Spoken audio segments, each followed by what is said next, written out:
on my news feed.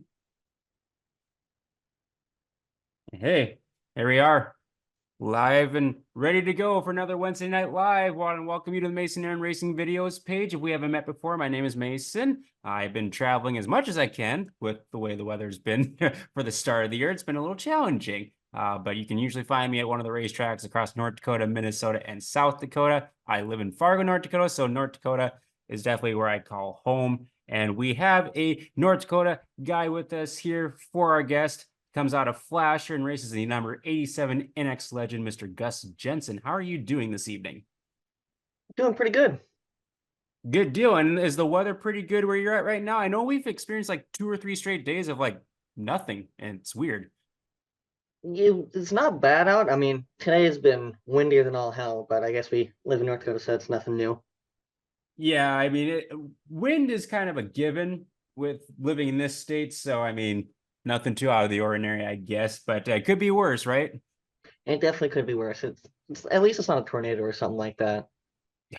Yeah, we've seen some of those almost this year too. Like on Friday, because no racing took place last Friday. Fargo is actually under a tornado warning for a brief moment. It's like, oh, okay. While there's snowing up in the Thunder Mountains. Oof. I I'm glad I didn't have to deal with any of that snow because I'm pretty sure I heard they got like 2 or 3 inches. Yeah, I have a relative up in Botano, and she was saying like they got 3 inches in town, and then a little bit north they had like 6 inches Oh, in the middle those of May. It's kind of crazy. I Well, if didn't you're deal with that. Well, if you're just tuning in, feel free to pop in a question for Gus or myself if you would like to get to know Gus a little bit more. Obviously, we'll get to know him quite a bit during this interview, and be sure to say hi. We'll give you a shout out as well. Gus, to get to know you a little bit, tell us a little bit about how you kind of got started in racing or how many years you've been behind the wheel. This will be my fifth year behind the wheel. But I've been around racing pretty much my whole life. My dad started Racing Legends, I want to say 15 years ago. And then when he was closer to my age, he used to race a bomber. Okay. I assume he was racing mainly like at Dakota Speedway or like Southwest Speedway. Where do y'all race? No, actually, he's from your side of the state on that side of the river. His home track was Lisbon, actually. Okay. And Wow. then he usually raced Lisbon and Jamestown and Fargo. Okay, gotcha. Yeah, we were kind of talking a little bit off of camera, like because you made the trip over to Lisbon this past Monday, and I mean, at least you got some racing in, didn't get the full night. But that's a long haul from where you're at over in Flasher to Lisbon. It's definitely one you don't like to make too often. No, no, I mean, like people are always giving me grief. It's like, man, you put on the miles, Mason. It's like, well, being in Fargo, I have like 6 to 8 tracks within an hour and a half. So I have options pretty much every week on which direction I want to go, and it's not too bad. But once you get out west, it kind of gets a little sparse, especially once you get out that way. It definitely is. I mean, out here, I mean, the closest track is Mandan, and that's about 45 minutes from here. Yeah, and so that's typically one of the places that you race at throughout the summer. Unfortunately, there hasn't been much racing. How many races have you gotten under your belt so far this year? Uh, well, we got Watford early this year, which was a lot of fun, and then we had Mandan and Jamestown, and then the little tiny bit in Lisbon. Yeah, it's been slim pickings for racing. Like some tracks have been really fortunate. Like I know Minot to Nodak Speedway, they've pretty much raced every night except for one, I think, that's been on their schedule. And so it kind of just is the way the timing of the weather works. It's like seems like during the week, like now, weather's good, weekend comes, yeah, not so much. And so yeah, I'm sure you're getting to get back behind the wheel more and kind of get some more seat time. I definitely am. It's we've done a lot to the car. We're just trying to figure it out this season so far. Well, and kind of talk about how the first few seasons have gone from your perspective. How would you assess your racing career up to this point? It's definitely been a learning curve. Like a lot of my friends would say that's so easy, but like I thought that too. It's really not. It's something completely different than what I thought it was going to be when I first started. But it's definitely been a lot of fun to learn and get out on the track more and more. When you started, I can't remember exactly what the car count was like, but it was pretty solid, I would say, back in 2020, 2021. But it's just exploded over the last couple of years. So has then that been kind of overwhelming just to see an influx of new drivers and new people coming into the class? It's not been too hard. It's been more fun and it's more exciting to see everyone just growing into the class. And we're basically just like a big family in Legends because we've been so small for so long. There's just so many of us now. It's a lot of fun to see new people getting into the racing area. Yeah, I mean, there's all sorts of like levels of experience, different ages, and so you get a good mix of drivers every single week. I know Mandan, especially, like you get 30 to 40 cars on just a weekly night, and so that's kind of crazy to think about. It's insane how many cars have been going in now, and it makes it a little hard to get into the features, but that makes it more fun to me. Yeah, because I mean, just making the feature, because with the stacked caliber of field that there is in the Legends now, is like a almost like a feature win in itself. It definitely can be. Yeah, and like we mentioned Lisbon again, I think they had like 38 legends checked in for a Monday night race in small town Lisbon. That just tells you how big that class is. Yeah, my heat was definitely a stacked one. I had Ryan Brasseth, Glenn Mitchell, Colin Thompson, and Cody Mackart in mine, which is no is really tough competition just between those four. Yeah, it's like, well, there's a lot of feature wins there, and so definitely get some good experience following some of those guys around the track. Is there anyone specific like in the class besides your dad, obviously, that you kind of look up to or you kind of try to follow? Uh, we've got this little group from when Dad first started racing, and I really look up to like Ivan Saylor, Donovan Weist, and Preston Martin and his whole family. Gotcha. Yeah, and they've been around a long time. I remember when they were a weekly class up at the Nodak Speedway, and there were some of the same drivers up there racing whenever they had legends, and so yeah, they've been around for quite a bit of time as well. I want to say hi to Colton Labor, fellow legend driver, checking in. He said it's the best way to describe the legends is family. Is that I would agree with that. A very tight knit group of people there.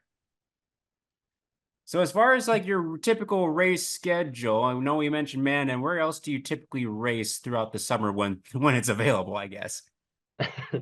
Uh, I usually stick to the same couple of tracks. Usually Mandan, Jamestown.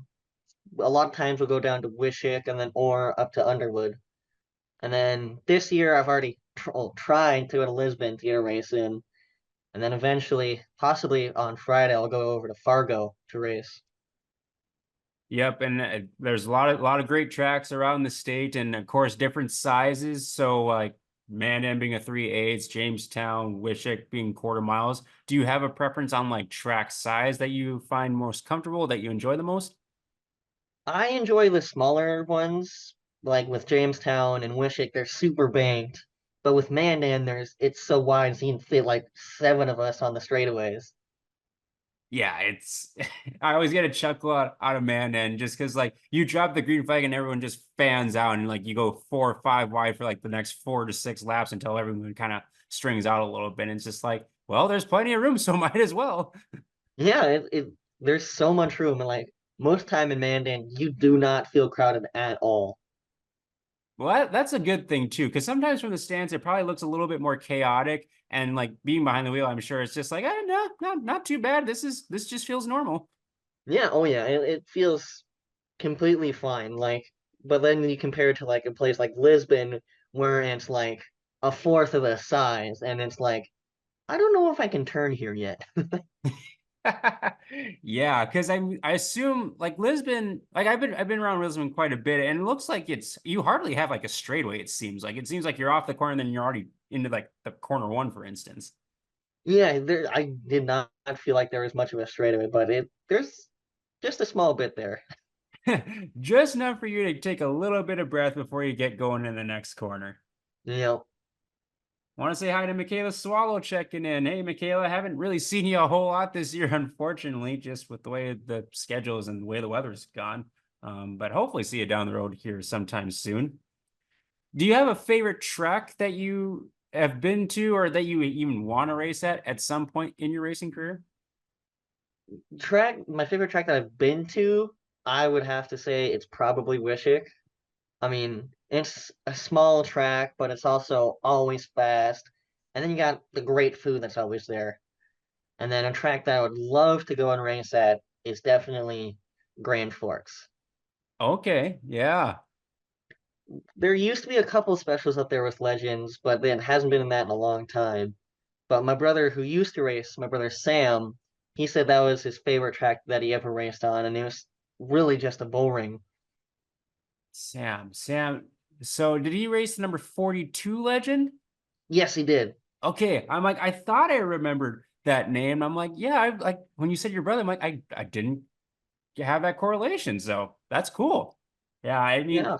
they usually had that race in September, I want to say at the end of the year, kind of like when like Wasota 100 was taking place and they brought in like some of the non-Wasota classes and usually legends would fill that card. I'm surprised they don't do that anymore, considering you could probably get 20 to 30 of them pretty easily up there. Oh, easily. I really hope that they bring us back, even for if it's just like a special here and there. That'd be so much fun. Yeah, because I think over at I-94 last year for their year-end special, they had legends over there and they had like 20 to 25, and I think that was on a very short notice too. So I mean, Grand Forks could definitely get a good pile of legends there. Actually, speaking of this, Danny Schmidtke checking in says that legends actually run August 16th in Grand Forks. Oh boy, I better put that down on the calendar then. Yeah, I didn't look at the schedule closely, but thank you for pointing that out, Danny. I'm sure they'll get a good pile of legends there. I'm not sure. I assume it's on a Friday. I can check here real quick. Yep, that's on a Friday. So if you got nothing going on, that'd be a prime opportunity for you to experience Grand Forks. It definitely would be. Because when my brother Sam used to race there, he said that it was the fastest track he's ever been on. Yeah, and even though that they've knocked down the banking there over the last couple of years, it's still pretty banked. It definitely is a fun place to watch and race at, I'm sure. Jesse Long checking in. I believe he raced wingless sprint. Now he's in a sport mod this year. He's asking, what kind of advice can you give to a guy wanting to get into the legends?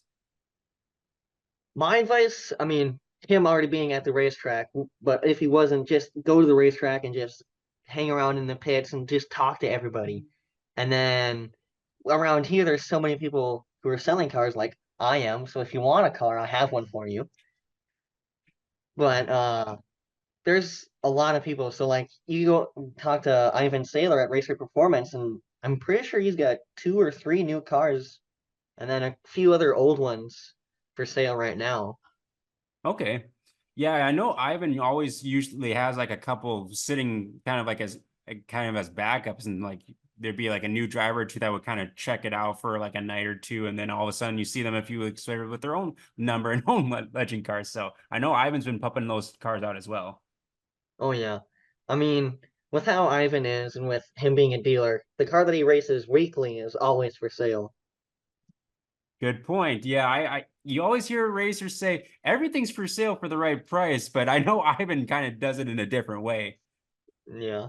He definitely does, but it's always a lot of fun watching new racers try out the class.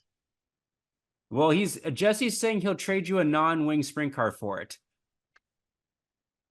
I might have to take you up on that offer. I'd love to drive a sprint. It'd be interesting to see. People say like Mason, you need to drive a sprint car because I've driven a hobby stock and a stock car, and I'm just like, nah, I'm not. I'm not interested in a sprint car. I'm sure it would be fun, but it's very that one would scare the heck out of me. Well, why not drive a Legend? You can drive mine. See, Legends, I feel like because well, let me put it this way. So I did iRacing for a little bit, and when I raced the Legends, I couldn't believe how like finicky and sensitive they are when you like step on the gas. Like I would think like, oh, it's easy to drive, but no, they're actually really tough. Yeah, everyone always says that they're like a starter class. I mean, in a way that they are, because of they're inexpensive compared to the rest of the classes in a little bit, but they're a hard car to drive. They're really, with how short the wheelbase are, they're really hard in the corners sometimes. When I suppose it's easy to kind of break the tires loose with how small they are, and so you kind of got to be really careful with when you go through the corners and step on the throttle. Yeah, they definitely are. They've got quite the power to weight ratio. It's a little tip towards the power, a lot. One thing I've heard from like fellow legend drivers when they like talk about like racing amongst one another, it kind of helps you to become a cleaner racer because you can't really make contact, you can't really rub because then it's more susceptible to disaster basically. It definitely can be. Like let's see, it was 2 years ago on, I think it was either opening night or the second night in Mandan. I had just barely rubbed up against the guy and I had rolled in Mandan. And then later that season, the same thing happened in Jamestown and I rolled across that banking too. Yeah, and that's a fortunate part of the legend class with this like just slight contact, but I mean, Jamestown this last weekend, I can't remember exact. There was like 35, I think, of you guys, and pretty clean race. I mean, y'all raced pretty hard, and I think you ended up just getting stuck in the B main. But even that, I mean, there's still really good clean racing all night. Yeah, it was really clean. I didn't have any complaints in Jamestown other than how rough the corners were, but that's just because of how much rain we had had. Yeah, and I mean, it's tough for tracks right now, especially this time of year, just because like these couple of days help to kind of dry it out. I know we might get some more sometime this weekend, but hopefully the tracks get a little bit of a break from Mother Nature, so that way they can get their track back into shape. Yeah, I hope so. It looks like you need to get in touch with Jesse, see as you can work out a deal. Danny's asking, how many times have you been asked if your legend has reverse? This is something that a lot of fans don't know about. I have been asked so many times, even when we're on the track and like when we get like stuck up against other cars or up against the guardrail or something, the track officials like just back up. And I'm like, there isn't. I can keep pulling back, but it isn't gonna go anywhere. Well, and growing up in Minot, the announcers did a really good job of this. Like anytime they get stuck against the inside wall, they're like, "Well, we have to throw a caution because the legends don't have reverse gear." And I think that's something that maybe like I should get on John Breckle for this because he's a good friend of mine. I can give him some grief, but like if they don't have reverse gear, it's like you have to throw the caution if they get stuck because it's like, well, they're just gonna sit there. Yeah. There is a thing you can buy to give them reverse, but that's another 40 pounds that most people don't want on their car. Yeah, and already on a light vehicle, that doesn't seem like it's really necessary, especially. No, it's not. Yeah, they're really easy to push. Yeah, yep. So for all those like officials, whoever's watching this, just remember, legends do not have reverse gear. So keep that in mind when you see a spin out. Well, while we got a second, I want to give you an opportunity to list off any sponsors, any crew members, anyone that helps out your racing program. We got a couple of sponsors. We got one new one this year, which has been really helping out. But we have AgriPulse Communications, Wright Insurance Agency, Redline Motorsports, Cracked Anvil Blacksmithing, J&B Designs, Michaela Swallow Photography, Heart River Fabrication, Bela Honey, and then Dakota Ag LLC. Nice. Good set of sponsors on your team, and I assume a lot of them are with your dad, Kevin, as well. Yeah, the Heart River Fabrication is him, and then my brother Nick, who's the oldest in the family, he is Bela Honey, and then my brother Gabe is the blacksmithing. Yeah, so you got quite the family there, and I see you guys a lot, and yeah, you guys are well deep into racing, so that's awesome to see. So you just graduated high school, and now you're getting set to like for summer, and then also future education. What's kind of like keeping you busy now until that starts up? I've just been helping around at the farm here, and then helping other farmers, mostly pulling them out from getting stuck while planting. But uh, I've just definitely been keeping busy, just trying to make a little bit of cash to help pay for college and whatnot. Yep, and that's going to be starting in a few weeks for you. I think you said you were going to go for lineman, correct? Yes, I'm going for lineman, and that starts June 10th. Wow. So not too much of a break from one schooling to the next, but that's kind of a good thing. Kind of keeps you out of trouble. It definitely does. And then with linemen, it's really easy to get picked up by companies, so it's not gonna be much downtime out of work. Good point. Yep, that's a very good point. Let's see, Colton Labor. Officials got to remember too that if we spin out most of the time, the car dies, and with the 1200 to 1250 horsepower, it won't restart without the push start. That's true. They do get kind of tough sometimes. Yeah, because like I know like sometimes the hot topic is like cars like spin out and then they don't get going and then a caution comes out and then they finally get going, which I know like thankfully I never spun out when I raced in one of those race cars, but I know sometimes it's like when you're stopped, it's like I'm trying to get in a gear or trying to get it going and it won't in like the time you want. Yeah, it can definitely be tough sometimes, but other times it's kind of a blessing because then even if you do spin out in like a track like Mandan, it's so big you're not going to get caught back up to the rest of them. Right. Yeah. Yeah. Plenty of time to kind of get going and get going straight. What are the big are any big plans for the 2024 season? Any big races that you plan to hit throughout the summer? The big plans at the for the most part is just going to the brand new Legendary Tour, which I'm very excited about, having a tour for Legends again, and then just the normal end of year specials so far. Yeah, let me bring up that legendary tour real quick because I believe that's starting next Tuesday in conjunction with the Tougher Than Dirt tour, correct? Yes, yes, it is. I believe I'm pretty sure it's on Tuesday. Yeah, so it goes to Underwood and then Southwest Speedway and Dickinson. I think they have a night off on Thursday, and then the Legends go to Mandan. Yep, go to Mandan, and then I believe it's to Jamestown, and then up to Nodak in Minot. That's right. Yep, yep. So that'll be a pretty big week for a lot of racing around this area. So that's definitely going to be great to see because I know there's been legend tours like usually on the east side of the state we have like a little legend tour amongst the tracks around here. But it's been a few years since the legends have had a tour out west, and so that'll be nice to see who all plans to follow that. Yeah, it's definitely been a couple of years, but I still remember when my dad first started racing and we still had the tour that went all across the state. And just that whole week when we would go racing, it'd always be a lot of fun seeing everybody you haven't seen in a while. Yep. And I guess like when you travel, do you usually stay at the track? Do you have like a campsite that you kind of make up, or do you kind of have to travel back and forth to certain places? Most of the time we take our RV and usually when like you go to far places like Jamestown, we probably stay the night over, but like with Mandan, depending on how late the night gets, we usually just drive home. Gotcha. Well, and it's nice having legends, so it doesn't take too much to kind of pick up the your pit area and kind of get on down the road with it being such a small car. Yeah, it doesn't take too long to get all cleaned up and ready to go. Well, before I let you go, kind of a couple fun questions to yeah, finish it out with. What would you say is the most challenging part of racing in the legends class?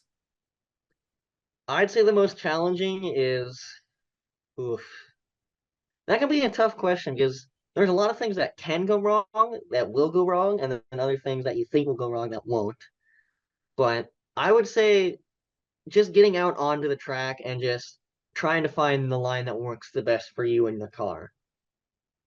Gotcha. Yeah, because with legends, I assume they're like you obviously every class you try to find the moisture, but like depending on the track, it's like man, and it's so wide you could race six different lines, and it's just like okay, one lap is completely different from the next. It seems like. Yeah, that's how it is in Mandan most of the time. You really gotta try different lanes. So like Preston, he'll always say he'll try the top side for a little bit and see if it doesn't work. Then he'll go down somewhere else, but he usually stays on the high side. Yeah, it's rare that that I see Preston stay or go to the low side or not be persistent on the high side. Let's see. Oh, hey, Jess, thank you for that reminder on the start for the Legendary Tour. And then the last question I had for you, if I don't lose it out of my head. Um, gosh, I hate it when I lose the question. I had it right on the tip of my tongue. Um, would you say when you're racing against like 20 to 30 other legend drivers, do you get nervous? Do you get like any flustered, or you kind of just like kind of stay like focused? It kind of depends on who's there and what the competition is. Sometimes I can get pretty nervous, but my brother usually calms me down just before I get into the car, and I'm set to go then. Gotcha. Any goals for this season? Anything that you want to try to accomplish before the year's out? Um, I'm definitely, as everyone is, I'm definitely aiming for a feature win and a couple of heat wins, and then I'd hope to get top 10 in Mandan and Jamestown for points. Excellent. So that'll be awesome to be seeing you weekly in Mandan and in Jamestown, both, like we've said it many times, very high card counts, very tough competition. And so that would be a great accomplishment for the 2024 season. It definitely would be. Awesome. Well, I appreciate you taking some time out of your schedule to chat with us and get to know you a little bit. I'm not sure the next time I'll see you, probably a couple weeks, maybe for the Wednesday night race over in Jamestown for the fair night, but hopefully you get some more racing in. I think I saw in my race pass you have like 2 or 3 races, including that Wofford City one. So hopefully we get some good racing in over this next weekend or two. Yeah, I really hope so. It's kind of sucked going to the races and then getting rained out, and then you don't get to see all your friends. Oh yeah, so yeah, you were in Lisbon too. I mean, was that your first time in Cheyenne Speedway? That would be the second time that I've been there. Okay. I've told this to many people. I couldn't believe how full the pits were on Monday. It was insane. There were so many cars there. I when we got there, I if we didn't have a spot saved for us, I don't think we would have found a place to park. Yeah, like people, there's very slim spots, and I'm just like, oh gosh, how are they gonna fit all the cars here? But I was seeing the check-in list, I'm like, but they made it work. But just unfortunately, they couldn't get the full race night in. Hmm. Well, thanks again, Gus, and thank you everyone for tuning in. Be sure to follow the Facebook page Bent Wrench Racing. That is where you can follow Gus and Kevin's INEX Legend adventures. And looking forward to seeing you at the track here pretty soon.